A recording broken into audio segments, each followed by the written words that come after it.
Class is now in session. I am Professor Hockey, and today we'll be discussing a bit of San Jose Sharks news, and that is that they have signed Filip Bystedt to an entry-level deal of 3 years. Now, Bystedt was the Sharks' draft pick, in fact, Mike Grier's first ever draft pick as a San Jose Sharks general manager at the 2022 NHL entry draft last season, but not at the expected 11th overall pick that the Sharks came into the draft with, but instead the traded down for 27th overall pick that the Sharks acquired from the Arizona Coyotes. A bit of a controversial trade at the time because usually an 11th overall pick you'll probably end up with at the very least an NHL player and potentially get an impact player, but at 27th overall it's not even a guarantee of anything that you'll get a player who even sniffs the NHL. And then at the same time, Filip Bystedt wasn't even necessarily projected to be a first rounder and was more viewed as an early to mid second rounder. So not only did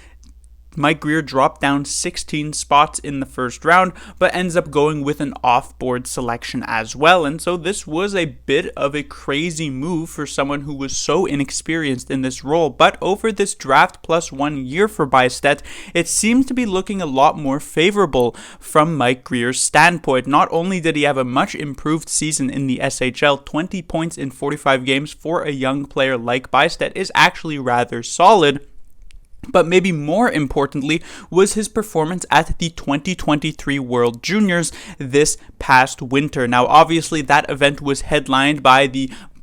Canadian team led by Connor Bedard, who put up an insane amount of points, 23 points in the 7 games that he played. And then, of course, the other Canadian players who certainly got to benefit from playing with Connor Bedard. But taking a look at Team Sweden, which Filip Bystedt was indeed on, he was actually one of their best players of the tournament, putting up 10 points, a very solid 10 points in 7 games on their way to that team's 4th place finish in the tournament. And so when you're playing with all of the other young sort of prospect players, all of the other NHL hopefuls that are between the ages of 18 or 19 or I guess 17 in the case of Connor Bedard, you get to sort of assert yourself as the best of the best when it comes to prospects around the league. And Bystedt was able to definitely make a name for himself, which has definitely ignited some hope that Bystedt may very well be a player better than the 27th overall pick selection that he was chosen at. Now, of course, the big question with this entry-level deal is whether or not Bystedt will actually get to play with the San Jose Sharks next season. Obviously, judging by how Mike Grier has handled this past year, you wouldn't think that too many young players would get to play, considering the first 3 quarters of the season, literally 0 prospects got to play with the San Jose Sharks. But we saw Mike Grier let up a bit there at the end, and we also could technically view this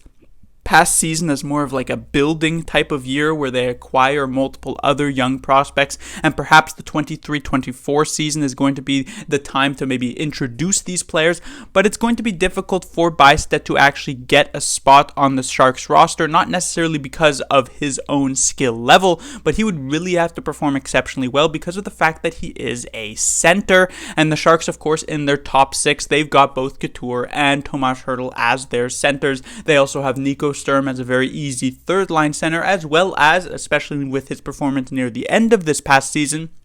they've also got Steven Lorentz as a 4th-line center, not to mention a player who is likely still ahead of the depth charts over Filip Bystedt. They've got Thomas Bordeleau, who is also a center, so it's definitely going to be relatively difficult for Bystedt to necessarily get onto the team and play his actual role, but you never know. Though in the end, this entry-level deal may very well just end up being the case of bringing him over to North America and allowing him to get time in the Shark system with the Barracuda.